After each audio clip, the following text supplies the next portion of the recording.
Amigos, buenas noches, bienvenidos a 24 Horas Dominical. Tenemos las principales noticias de este fin de semana. El jueves a las 23:59 termina la campaña electoral. 16 binomios aumentan sus actividades en varios puntos del país. Arrancamos con Opción 2025.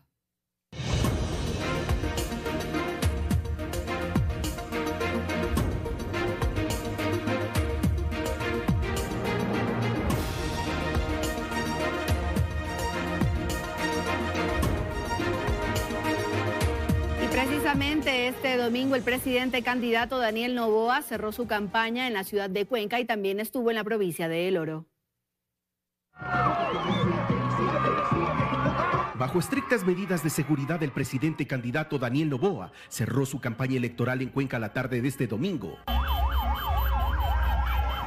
Estuvo acompañado de su binomio María José Pinto, de las candidatas y candidatos a la Asamblea Nacional. Estoy convencido de que vamos a ganar en una sola vuelta. Una nutrida concurrencia de simpatizantes del Movimiento Acción Democrática Nacional acompañó a Noboa y a sus candidatos. La caravana motorizada partió de la avenida 24 de Mayo, a pocos metros del Hospital del IES, recorrió el barrio Totoracocha, pasó por el centro histórico de Cuenca, el Coliseo Mayor de los Deportes y llegó al sector del Estadio Municipal, donde culminó el mitin político. En la mañana, el presidente candidato recorrió las calles de varios cantones en la provincia del Oro. Gracias por acompañarnos, señor presidente. Gracias. Que Dios me lo bendiga. Y es que este es el último fin de semana de la campaña electoral. En Cuenca, Iván Rodríguez, Teleamazonas. Mientras, Luisa González, candidata presidencial de la Revolución Ciudadana, cerró campaña en 2 provincias de la Sierra. González habló de seguridad y salud. Así es como la candidata del correísmo Luisa González cerró su campaña el último domingo previo a elecciones. Con 2 shows artísticos, uno en Santo Domingo de los Áchilas y el otro en Quito, González se dirigió a sus simpatizantes y se refirió, entre otras cosas, a las deudas pendientes del gobierno actual. ¿Recuerdan la consulta popular? ¡Sí! Esa consulta popular gastó 60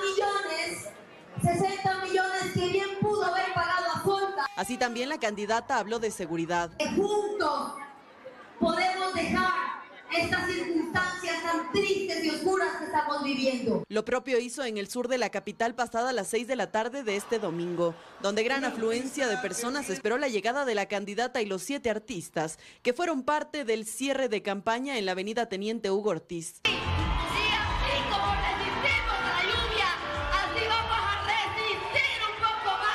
Y así Luisa González, quien junto con el oficialismo lidera la intención de voto, trata de socializar sus planes de campaña y convencer a los indecisos de ser la opción ideal. Esto a tan solo una semana de los comicios.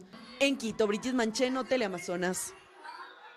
Puerto Viejo, Daule y Quito son algunas de las ciudades que varios candidatos presidenciales han visitado como parte de su campaña electoral. En cada recorrido, simpatizantes acompañan las caravanas mostrando su apoyo y respaldo a sus respectivos candidatos. A medida que avanza la campaña electoral, varios candidatos a la presidencia del Ecuador han intensificado sus recorridos por distintas ciudades del país, buscando acercarse a la ciudadanía. En Quito, Juan Iván Cueva, candidato del Movimiento Amigo, visitó varios puntos de la ciudad, incluyendo mercados y algunos barrios, donde aprovechó para conversar con los ciudadanos y tomarse fotografías con sus simpatizantes. En la misma ciudad, Francesco Tabaqui, candidato por el Movimiento Creo, mantuvo una reunión con habitantes del sector Chinchiloma en el sur de la capital, con el objetivo de escuchar sus necesidades. Mientras tanto, en la costa, Leonidas Isa, candidato del Movimiento Pachacutic, recorrió las calles de la ciudad de Puerto Viejo, junto con algunas personas. Por otro lado, en Daule, Henry Kronfle, candidato por el Partido Social Cristiano, encabezó una caravana acompañado de varios miembros de su organización política, recorriendo las calles de la ciudad. Primero su familia, no vamos a ir a arreglar gobiernos, vamos a ir a arreglar la familia, y aquí el campo, los arroceros, toda la gente que hace la agricultura va a tener crédito oportuno y barato, baja tasa de interés. Asimismo, otra caravana fue protagonizada por Henry Cucalón, candidato presidencial por el Movimiento Construye, quien recorrió distintos puntos de la provincia de Los Ríos junto con Carla Larrea, precandidata a la vicepresidencia, y varios ciudadanos que se sumaron a este recorrido. Con la contienda electoral en marcha, Los aspirantes a la presidencia continúan recorriendo el país en busca de apoyo, presentando sus propuestas y buscando conquistar el voto de los ciudadanos para las elecciones de este 9 de febrero. Ricardo Cruzati, Teleamazonas. En la provincia de Pichincha, cerca del 90% de los miembros de las juntas receptoras del voto han acudido a capacitarse para las elecciones generales del 2025. Además, a días de este proceso electoral, se refuerzan medidas de seguridad con Policía Nacional y Fuerzas Armadas. En la delegación provincial de Pichincha está casi todo listo para esta jornada democrática del próximo domingo 9 de febrero. Si bien al interior de esa entidad aún continúan capacitándose ciudadanos quienes han sido nombrados para ser miembros de las juntas receptoras del voto, ya se ha avanzado con cerca del 90% en este proceso. Es por esta razón que estamos esperanzados y tenemos la confianza de llegar a un 97% para lo que vendría a ser el 7 de febrero, que estamos próximos a las elecciones del 9 de febrero. Estamos hablando de un 45,000 personas que ya se han capacitado en lo que viene siendo como miembros de las juntas receptoras del voto. Quienes se capacitan recalcan la importancia de acudir a esta instrucción para con ello incluso evitar la multa del 10% del salario básico unificado. Nos parece muy importante porque en el momento de que nosotros instalamos las actas tengamos claro lo que debemos hacer. Nos ayuda mucho a capacitarnos antes de las elecciones, ya que el momento de la mesa, entonces tenemos que organizarnos y poco ir como conformando a las mesas para que no haya errores. Solo en Pichincha están inscritos 281 candidatos a la asamblea, 562 en total con sus suplentes. De ellos 19 serán elegidos como los nuevos asambleístas. 15 de ellos son electos en Quito y los demás por el resto de cantones. Tome en cuenta que en este proceso electoral en Pichincha habrán recintos emergentes y por estos motivos. En Carcelén, ¿por qué? Porque la unidad Ligardo Chávez está en remodelación. Se buscó nuevos recintos en los cuales podamos efectuar como recintos emergentes a la situación y hemos cambiado dicho recinto. Por eso desde el CNE se recomienda a la ciudadanía informarse por los canales oficiales dónde será su recinto. El material electoral para la delegación provincial de Pichincha ya está impreso en un 100% y se espera que aquí sea distribuido el próximo 7 de febrero. En Quito, Ismenia Solórzano, Teleamazonas. Y Ecuador se prepara para estas nuevas elecciones y son más de 13 millones de electores quienes acudirán a las urnas el 9 de febrero. Serán 4 papeletas que los sufragantes van a recibir en este proceso. Pero, ¿cómo votar? Se lo contamos en el siguiente reportaje.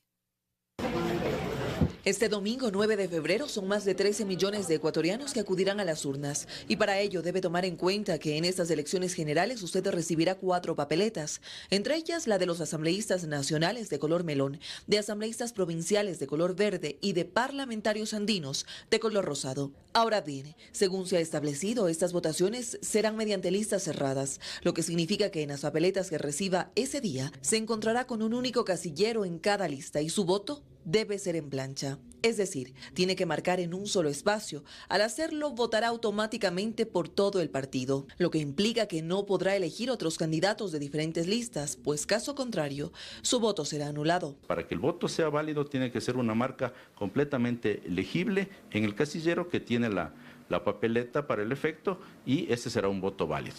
Si ha marcado en 2 o más opciones, tendremos un voto nulo y por supuesto si ha dejado la papeleta sin ninguna marca, es un voto en blanco. En el caso de las personas que se encuentran fuera del país recibirán una papeleta adicional. Será de color celeste y con ella se elegirá 6 asambleístas por el exterior. La dinámica es la misma, pues se deberá marcar solamente en un casillero de la lista correspondiente. Un poco la intención de ese método utiliza divisores numéricos impares y por esto hace que en su momento las minorías puedan acceder un poco más de escaños de lo que era con el método anterior de Hunt. Mientras tanto, la papeleta para elegir al binomio presidencial será de color café. En esta también usted deberá elegir solamente una opción.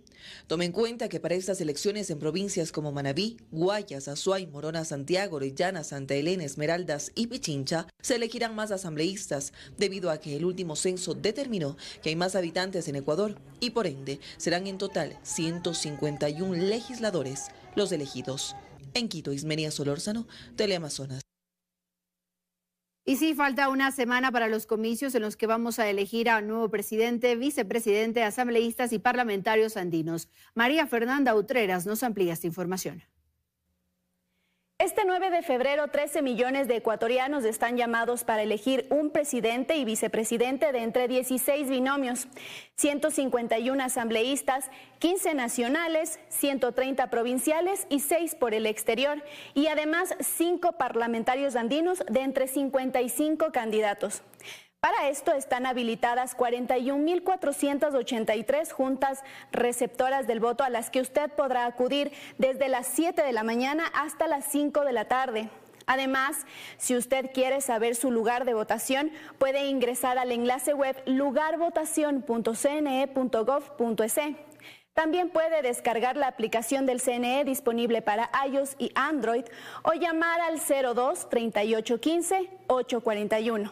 Y ya para votar, solo necesitará su cédula de identidad, pasaporte o documento de identidad consular, incluso si es que estos documentos están caducados. Si no acude a votar, la multa será del 10% de un salario básico unificado, esto quiere decir $47, mientras que los miembros de las juntas receptoras del voto que no asistan serán multados con el 15% del salario básico unificado, es decir, $70.50.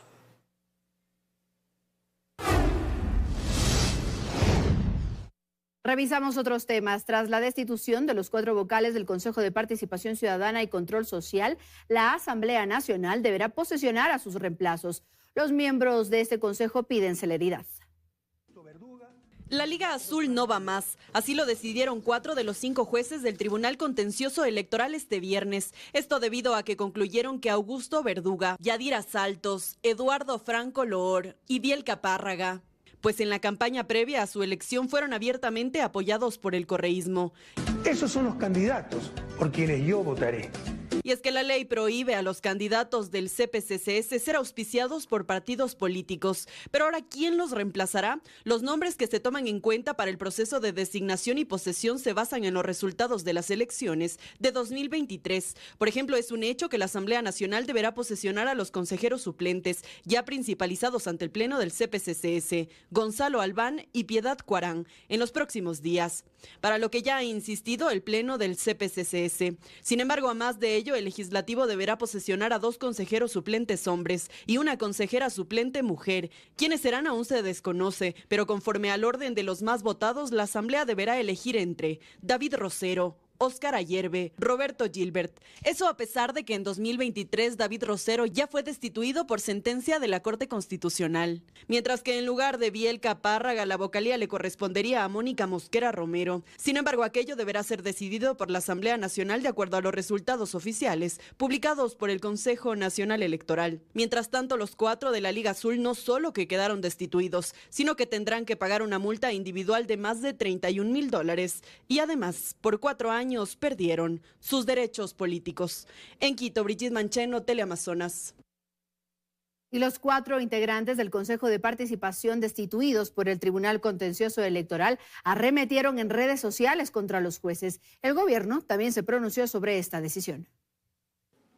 La Liga Azul nunca debió llegar al Consejo de Participación Ciudadana y Control Social. Es como titula el comunicado emitido este sábado 1 de febrero por el gobierno, tras la decisión que tomó el Tribunal Contencioso Electoral de ratificar la sentencia y destituir de sus cargos a los vocales del Consejo de Participación Eduardo Franco Loor, Augusto Verduga, Yadira Saltos y Biel Capárraga por haber incurrido en una grave infracción electoral.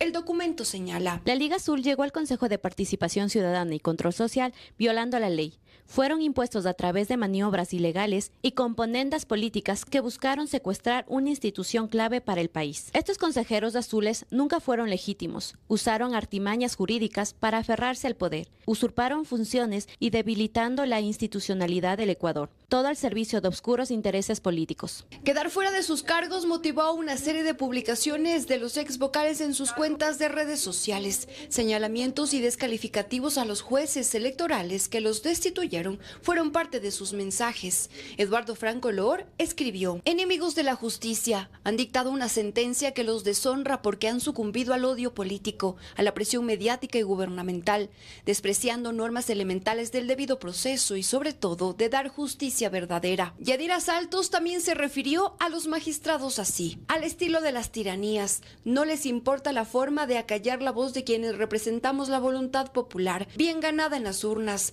Repudia ver jueces que al derecho y a la justicia les hacen trozos y solo actúan bajo órdenes como títeres inspiradores de odio. Y finalmente Augusto Verduga, quien habría salido hace unos días del país tras un allanamiento en el Consejo, escribió: lo más patético es que creen que nos hacen daño a nosotros. Jamás entenderán que lo que realmente lesionan es la democracia misma. Por lo demás, lo que no logran comprender los jueces electorales es que, a estas alturas, su poder es increíblemente pasajero y que más temprano que tarde rendirán cuentas. Santiago Begdach es una de las personas que denunció a la llamada Liga Azul por haber hecho campaña apegados al correísmo cuando eran candidatos. Dice que esta sentencia es una muestra más de que el Consejo de Participación debería desaparecer. Creo que se hizo algo de justicia. El país respira hoy aires de institucionalidad, finalmente porque quienes estaban en el Consejo de Participación Ciudadana aupados por una organización política representan una agenda de impunidad para el país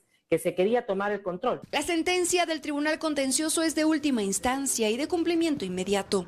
En Quito, Karen Aro, Teleamazonas.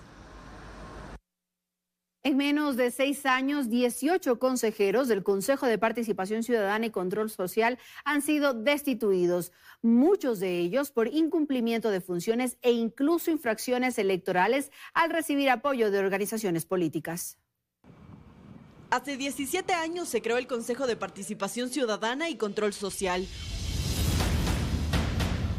Una entidad que, lejos de las disputas y la polémica, no sea impertinente usted. Tiene como obligación la lucha contra la corrupción, combatir la impunidad y, lo más importante, liderar procesos de designación de autoridades. Sin embargo, en menos de 6 años, 18 consejeros han sido destituidos. En 2019 salieron los primeros 4 consejeros. José Carlos Tuárez, sentenciado a 5 años de prisión por asociación ilícita, fue destituido junto a Rosa Chalá, Victoria de Cintonio y Walter Gómez por incumplimiento de funciones. En 2020, el 13 de octubre, Cristian Cruz fue destituido por la Asamblea Nacional, acusado por la presunta obtención irregular de un carnet de discapacidad y la presentación de supuestos documentos falsos para el concurso que precisamente lo llevó a ser parte del CPCCS.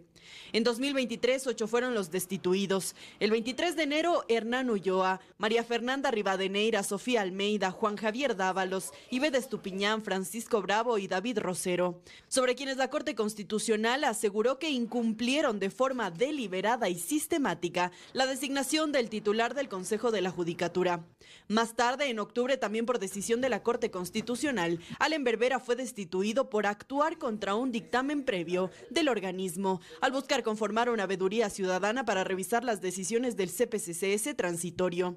En 2024, el primer destituido fue Juan Esteban Guarderas, el 27 de diciembre por el Pleno de la Asamblea Nacional al constatar un presunto incumplimiento de funciones. Destituciones a las que ahora se suman los llamados miembros de la Liga Azul: Augusto Verduga, Yadira Saltos, Eduardo Franco Loor y Biel Capárraga, acusados de hacer campaña apoyados abiertamente por el correísmo. Sumando ya 18 los destituidos de un Consejo de Participación que, lejos de sentar sus bases, aún enfrenta el desafío principal: tener autoridades que, a más de brindar credibilidad a esta institución, permanezcan en su cargo, como dice la ley, alejados de cualquier partido político que interfiera con la toma de decisiones.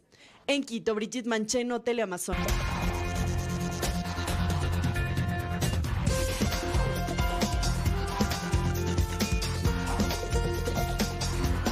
Estamos aquí y seguimos con ustedes con más información. El gobierno nacional anunció que Ecuador tendrá un acuerdo comercial con Canadá. Autoridades señalaron los beneficios en la producción y la generación de empleo en nuestro país. Ecuador tendrá un acuerdo comercial con Canadá. Así lo anunció el presidente candidato Daniel Noboa a través de redes sociales la mañana de este domingo, quien aunque este fin de semana solicitó licencia por motivos de fuerza mayor para realizar campaña, no desaprovechó la oportunidad para anunciar la finalización de las negociaciones con el país norteamericano para un acuerdo comercial que, según este comunicado, abrirá las puertas a un mercado de 39.8 millones de consumidores. Sobre todo los sectores beneficiados con producción y generación de empleos serán el florícola, alimenticio, atunero, textil, de autopartes, calzados, sombreros, tagua, entre otros. El Ministerio de Producción, Comercio Exterior, Inversiones y Pesca afirma que este acuerdo se da tras 6 rondas de negociaciones, las mismas que iniciaron hace 9 meses. Y aunque ya es un hecho que existirá el acuerdo, resta que sea firmado por los mandatarios de ambos países. En Quito, Brigitte Mancheno, Teleamazonas. Gremios de mujeres afroecuatorianas y de las fronteras hicieron sus aportes al proyecto de ley económico urgente para apoyar a la economía de las emprendedoras. La Comisión Legislativa espera tener listo el informe para primer debate el jueves. La Comisión de Participación Ciudadana avanza a paso acelerado en el tratamiento del proyecto de ley económico urgente, enviado por el presidente para impulsar la economía de las mujeres emprendedoras. Este sábado, la mesa legislativa sesionó de manera virtual y recibió las comparecencias de 3 representantes de gremios de mujeres. Hicieron observaciones directamente a la propuesta, pues la realidad de las mujeres que emprenden no está precisamente en la formalidad, aseguran. Por un lado, se pretende implementar políticas públicas que permitan el ingreso, la permanencia y el egreso de las mujeres emprendedoras a través de estas becas, pero no nos dice quién va a asumir estas becas. En cuanto si las va a asumir el Estado o si van a hacer alianzas con el sector privado. Desde la comarca de mujeres afro de Esmeraldas fue invitada la representante a esta jornada de trabajo. Pidió la inclusión de sus gremios en este proyecto de ley para que el alcance sea mayor, pues la realidad de las mujeres en la frontera, en la Amazonía y aquellas que emprenden en la costa es muy diferente y el acceso a créditos para incrementar sus proyectos es limitado. Es importante que también se dé entonces una mirada para efectos de ser mujeres garantistas de crédito en que puedan seguir avanzando, desarrollando esta actividad. Actividades que también generan fuertes economías a su familia.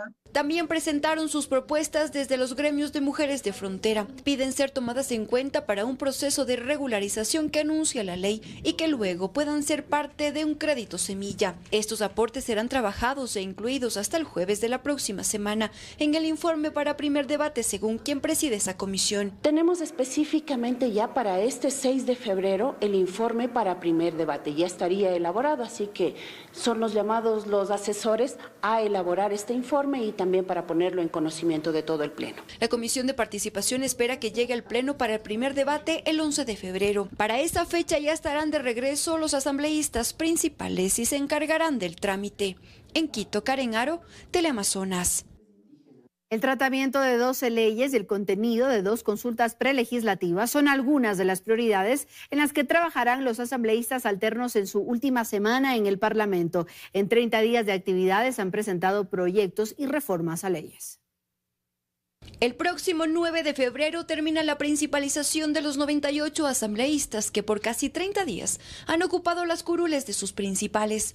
En ese tiempo han presentado 5 proyectos de ley y participado de las 7 comisiones legislativas que se pudieron reunir. Sin embargo, para la última semana de actividades hay pendientes que no pueden esperar al retorno de los asambleístas titulares, como las consultas prelegislativas. Una sesión suspendida que tiene que ver con el tema de los dializadores y los procesos de diálisis, que se suspendió porque no podían estar presentes los representantes de este sector. Se va a poner en la siguiente semana. Y leyes de materia de la Comisión de Biodiversidad, sobre todo, que era la que más tenía proyectos de ley para primer debate.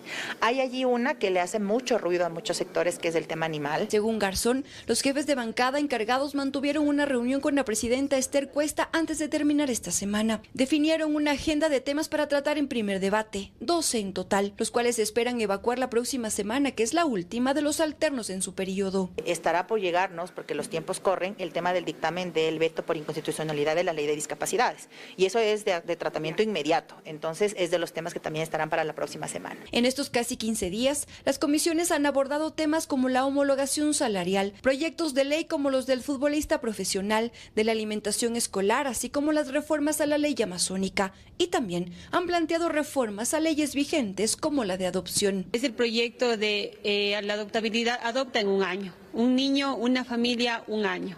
Se trata de reducir los tiempos del trámite para la adopción de los niños. Tenemos en casos que hemos investigado, niños que han entrado recién nacidos a las casas de acogida y han pasado 7 años y esos niños no han podido ser adoptados. Procesos de fiscalización que hemos empezado principalmente en la provincia de nosotros, provincia de Bolívar, que están ya enmarcados y encaminados para que el asambleísta principal venga y lo retome. Esta semana también, la comisión que tramita el proyecto de ley económica urgente enviado por el presidente Daniel Noboa prevé dejar listo y aprobado el informe para primer debate, pues está corriendo el plazo de 30 días que tiene la Asamblea para tramitarlo.